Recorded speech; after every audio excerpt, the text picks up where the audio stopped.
Hello everyone and welcome back to the only series out there that combines the lore of Magic the Gathering with the physical cards you can win. I'm Seiben and this is Friday Night Lore.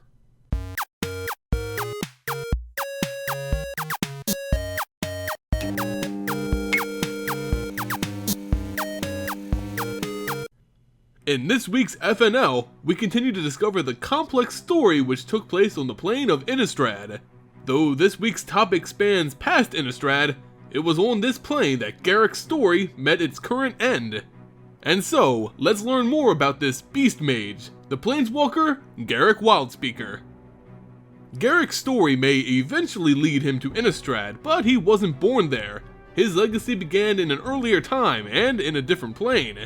The name of his homeworld is known only to Garruk, information he's kept secret thus far. What we do know of the Planeswalker's youth is only what he's told other Planeswalkers. He was the son of a man named Raklin, a task mage who owned a small farm. It was on his father's farm that Garruk spent his younger years. This plot of land was tranquil and calm, but the same couldn't be said for the rest of the plane.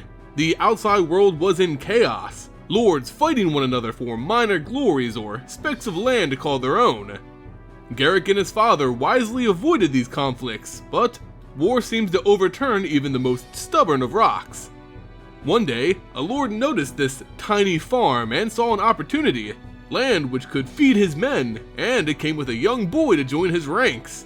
His name was Lord Foldis. As ironic as fate is, Raklin taught his son, Garruk, his first spell on the day of his 10th birthday. Yet it was also on this day that Raklin was met by a sheriff sent by Lord Foldis. Foldis wanted Raklin's land and his son, conscripting a young Garruk into his army.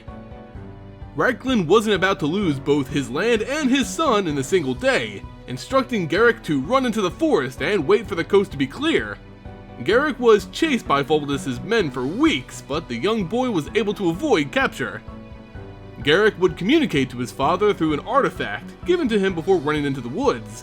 While he was a begrudging host to the Lord's army, Raklin seemed to assure Garruk that they would see each other again.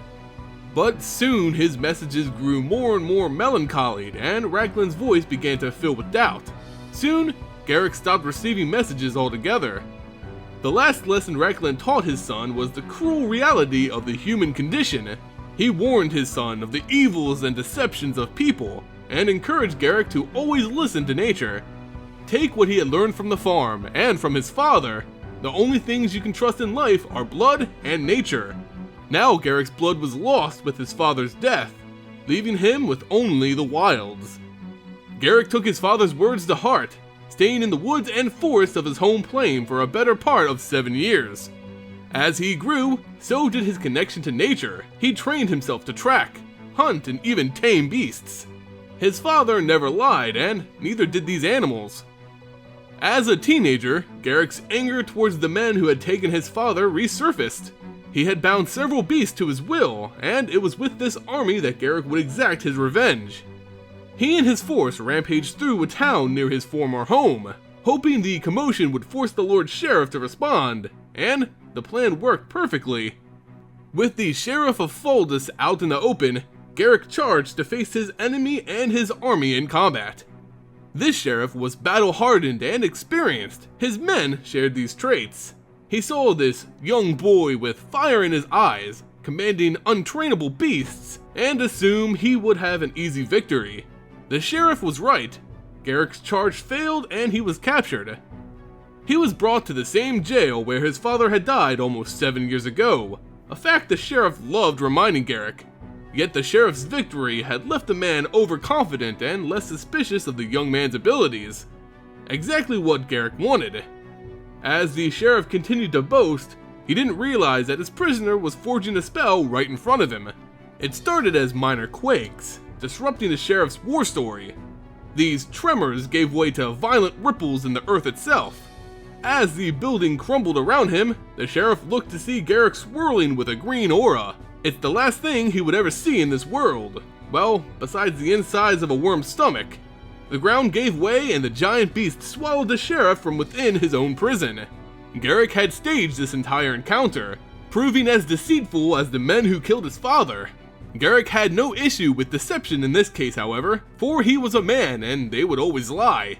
But his beasts, they would always stay true. True to him. With his vengeance satisfied, Garruk felt relief for the first time of his young life. With this relief came his spark. He was a planeswalker, and as a beast mage, Garruk was now free to see what giant creatures the multiverse could cook up. Early in Garruk's planeswalking life, he traveled to numerous different planes, tracking, hunting, and taming, just as he did in his own plane in his youth, only now the beasts were much larger. But so was he. Garruk found himself growing in both size and strength. His training and activity are likely responsible for this growth, but others suggest that nature itself imbued him with the aspects of a mighty oak. His skills as a hunter became legendary, and so he began hunting legendary prey. He had heard rumors of a great predatory creature called the Ursoth on the plain of Chandalar. Of course, Garruk couldn't resist the challenge. On Chandalar, Garruk began his hunt by summoning beasts to serve as trackers and companions. These beasts were more like physical manifestations of his powers rather than living animals.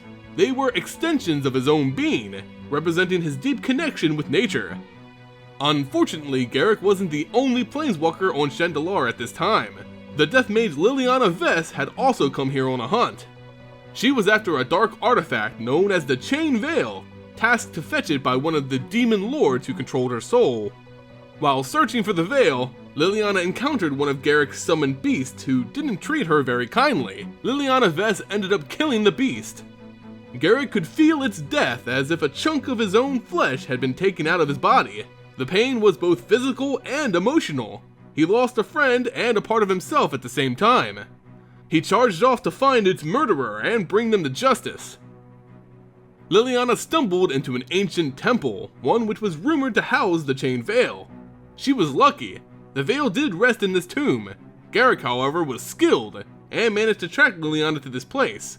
Cutting off her escape, Garruk sought to end the Death Mage's life in retribution for his slain beast. Their fight was a blur and volley of axe swings and dark magic. Garruk was able to shrug off even the most devastating of black spells Liliana could throw at him, for he had a connection with nature, and nothing was more natural than death. Garruk slammed Liliana against a podium and pressed the handle of his axe against her throat. Liliana was close to death, the only time in her life she ever felt truly outmatched in a fight. In desperation, she reached and grabbed at the Chain Veil, hoping it could somehow provide her with the means to escape. Upon grasping the artifact, her powers surged and a wave of black mana forced its way into the essence of Garruk. Garruk was knocked down and Liliana made her escape with the Chain Veil in her possession. Garruk eventually forced himself up, but he wasn't the same man as before the fight. His powers were corrupted, his summoned beasts were warped and dark. Whatever power the Chain Veil held, whatever spell Liliana used on him, left Garruk cursed. His body was in turmoil and pain, trying to fight off the growing influence of this curse. He had known a man before, a planeswalker like himself who was good at solving puzzles. Perhaps he would know something about this Death Mage, and possibly where to find her. Garruk planeswalked to the world of Ravnica, seeking Jace Beleren. When he arrived, he vowed to never return to this place. The entire world was a crowded city, the very thing he hated. Yet he had questions that needed answers, and Jace made this plane his home. Of course, someone like Jace would prefer a plane like Ravnica. He tracked Jace and demanded to know the identity and location of the Death Mage who cursed him. Jace knew who Garruk was referring to. There weren't that many planeswalkers in the multiverse, and Jace had intimate knowledge of this specific one. After a short conflict, Garruk's curse took complete control over his actions, throwing him into a blind rage. Garruk was only able to regain control right before landing a killing blow onto Jace, sparing his life. Jace gave up Liliana last known location. Garruk travels to this unnamed plane and begins his search. He questions anyone who may have had contact with Liliana. Eventually, he finds that Liliana had gone to the dark plane of Innistrad. Following her to this world, Garruk begins his final hunt. He tracked the Death Mage to the province of Nephalia on the coast of Innistrad. Liliana was surprised to see Garruk, believing he had succumbed to the Veil's power. Garruk charged at Liliana, seeking to finish what he started on Chandalar, and hopefully ending the curse with her life. But Liliana was more powerful than before. With the chain veil in hand, she was almost unbeatable.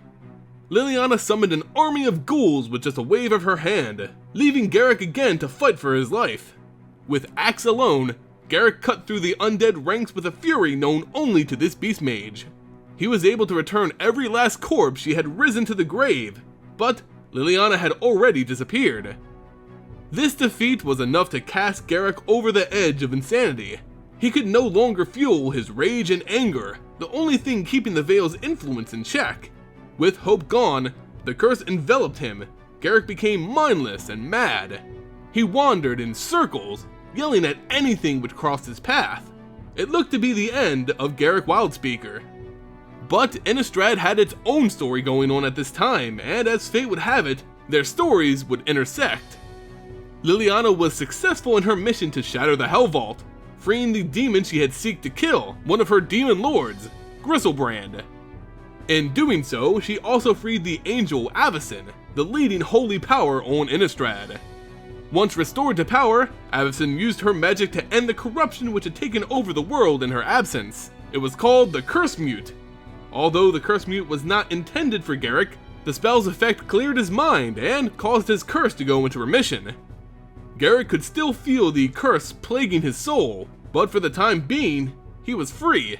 He could go back on the hunt, seeking to kill Liliana, but now he had a new option.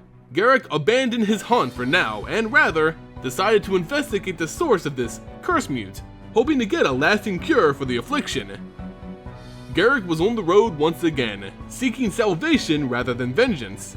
He took shelter in a home of a woman who had died of natural causes, but to the locals, it appeared that this strange beast man was the woman's murderer.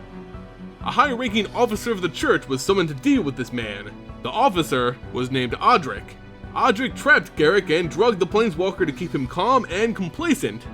He was loaded into a wagon and shipped to Seiben, the holy city of the Church of Innistrad. There he would stand trial, judged by Avacyn herself. If he had made it to Avacyn, perhaps things would have turned out better for Garruk, but he never did. On the road there, the curse of the Chain Veil once again took a hold of Garruk and threw him into a rage. He broke free of his bonds and managed to escape Odric and his raiders. From there, Garruk is expected to have planeswalked from Innistrad for good. Sometime after leaving Innistrad, Garruk's curse intensified. Rather than corrupting his mind and turning him into a zombie, this time the curse corrupted his personality. Garruk's connection to nature was lost and he could no longer summon beasts. Well, not natural beasts anyway. But his desire to hunt continued to grow. Garruk continued his hunt for Liliana, but not for the indicated purpose of ending his curse. Rather, he was seeking all planeswalkers as worthy prey. He forgot what it meant to be a true hunter, and he became nothing more than a murderer. Garruk's actions eventually caught the attention of Jace, who remembered the beast mage from their first encounter. His blood frenzy left every planeswalker in the multiverse in danger, which made Garruk a threat that needed to be dealt with. But Jace was also aware of the reason behind his madness. Never blaming Garruk, he went about formulating a plan to help the cursed man. Jace did extensive research into the subject and found some answers on the plane of Zendikar. He discovered that the Hedrons, which had become iconic to the plane, held special properties when it came to containing evil. They once secured the evil Eldrazi Titans, and now, Jace found that a Hedron was even used to secure a planeswalker.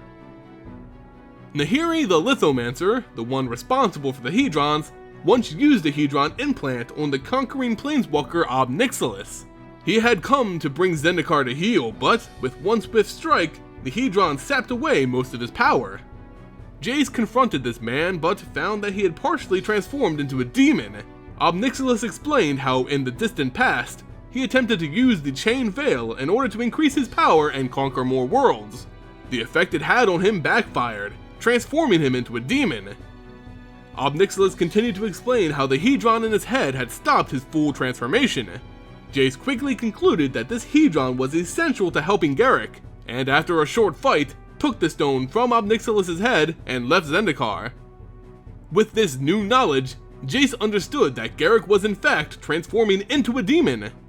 The curse of the Chain Veil would beckon him back to its home plane of Shendalar. There, its power would manifest, completely changing Garruk and destroying the plane.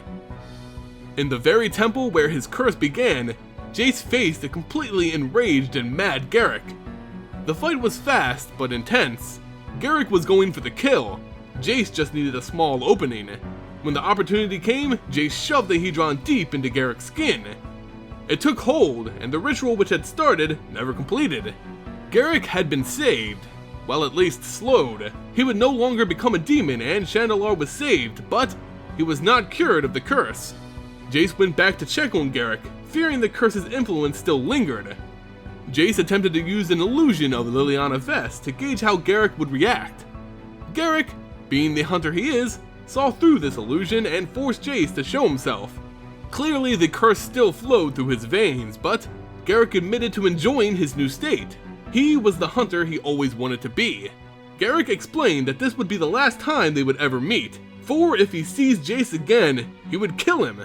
He only wants to be left alone.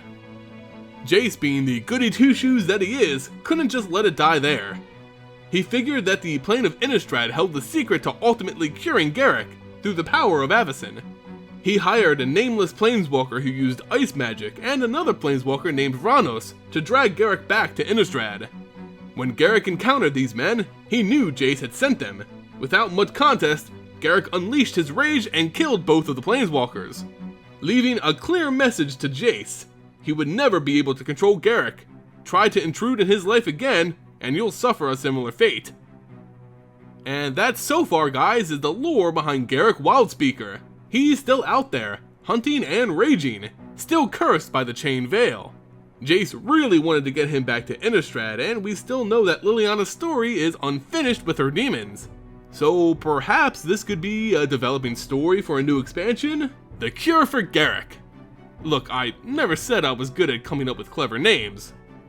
Anyway, I want to know your opinions on Garruk and his current status. Do you think he'll ever be free from this curse? Would you like to see him return to normal, or perhaps become more demon-like? Let me know in the comments below. As with all my Friday Night Lore episodes, it's time to announce the card I'll be giving away with this video. There's a number of different Garruk cards I could have given away here, but since I'm on an Innistrad kick, I've decided to offer you all a chance to win Garruk Relentless / The Veil Cursed. You probably know the deal by now. To enter for your chance to win this card, all you have to do is be a subscriber to this channel and leave a comment on this video.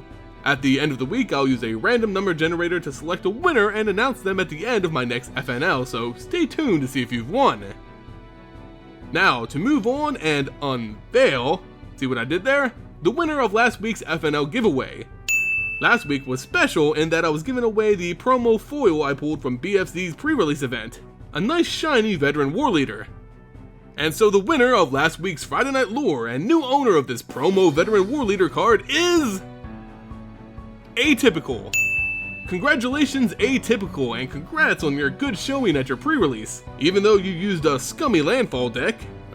Sorry, I'm just salty cause they destroyed me at mine. Anyway, check your messages on YouTube. There you'll find all the information I need to send you this card. And that does it for this week's Friday Night Lore, guys. If you enjoyed the video, please give it a like, share, and subscribe to the channel. It really goes a long way in supporting future content. You can also support this channel on my Patreon, where you'll get special prizes every month and an extra chance to win weekly patron-only giveaways. Also, check out my sponsor at abugames.com. FNL and all my giveaways are brought to you by ABU Games. They're one of the leading online stores for all things Magic, and I highly recommend them. Well, that's all, guys. As always, thank you all for watching, and I'll see you next time.